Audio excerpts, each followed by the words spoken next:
خواتین کے لیے نصیحتیں۔ یہ خاص ان کے لیے ہیں جن کو گھر سے باہر جانا پڑتا ہے۔ بطور مسلمان ہمارا محافظ اللہ تعالیٰ ہے، تو جب بھی گھر سے باہر نکلیں تو آیت الکرسی پڑھیں اور خود پر پھونک دیں۔ انشاءاللہ اللہ تعالیٰ آپ کی حفاظت کرے گا۔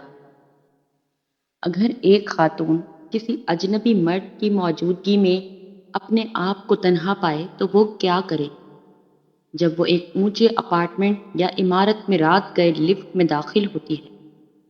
ماہرین کہتے ہیں لفٹ میں داخل ہوں، اگر آپ کو 13ویں منزل تک پہنچنے کی ضرورت ہے تو اپنی منزل تک تمام بٹن دبائیں۔ کوئی بھی ایسی لفٹ میں آپ پر حملہ کرنے کی جرات نہیں کرے گا جو ہر منزل پر رکے۔ اگر آپ اپنے گھر میں اکیلی ہو تو کوئی اجنبی آپ پر حملہ کرنے کی کوشش کرے تو آپ کچن میں بھاگ جائیں۔ ماہرین کہتے ہیں آپ اکیلے ہی جانتے ہیں کہ مرچ پاؤڈر اور ہلدی پاؤڈر کہاں رکھی جاتی ہے اور چاقو اور پلیٹیں کہاں ہیں۔ ان سب کو مہلک ہتھیاروں میں تبدیل کیا جا سکتا ہے۔ اگر اور کچھ نہیں تو پلیٹوں اور برتنوں کو ہر طرف پھینکنا شروع کر دیں۔ انہیں توڑیں، چیخیں۔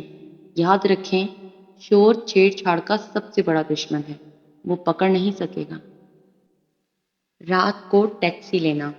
ماہرین کہتے ہیں رات کو آٹو میں سوار ہونے سے پہلے اس کا رجسٹریشن نمبر نوٹ کر لیں، پھر اپنے گھر والوں یا دوست کو فون کرنے کے لیے موبائل کا استعمال کریں اور ان کو اس زبان میں تفصیلات بتائیں جو ڈرائیور سمجھتا ہے۔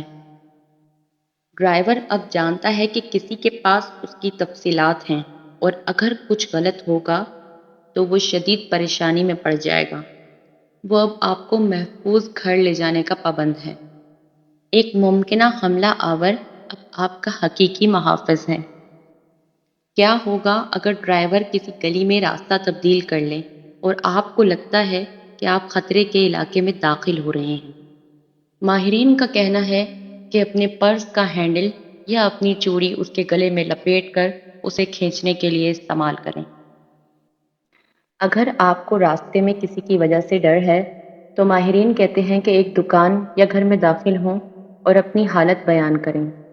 اگر رات ہے اور دکانیں نہیں کھلی ہیں تو اے ٹی ایم باکس کے اندر جائیں۔ اے ٹی ایم مراکز میں ہمیشہ کلوز سرکٹ ٹیلی ویژن ہوتا ہے۔ شناخت کے لیے خوف سے کوئی بھی آپ پر حملہ کرنے کی جرات نہیں کرے گا۔ سب سے بہتر ذہنی طور پر چوکس رہنا آپ کے پاس سب سے بڑا ہتھیار ہے۔ برائے مہربانی یہ تحریر ان تمام خواتین کو آگے بھیجیں جن کی آپ پرواہ کرتے ہیں، بیداری پھیلانے کے لیے، کیونکہ یہ کم از کم ہم ایک سماجی اور اخلاقی مقصد اور اپنی خواتین کی حفاظت کے لیے کر سکتے ہیں۔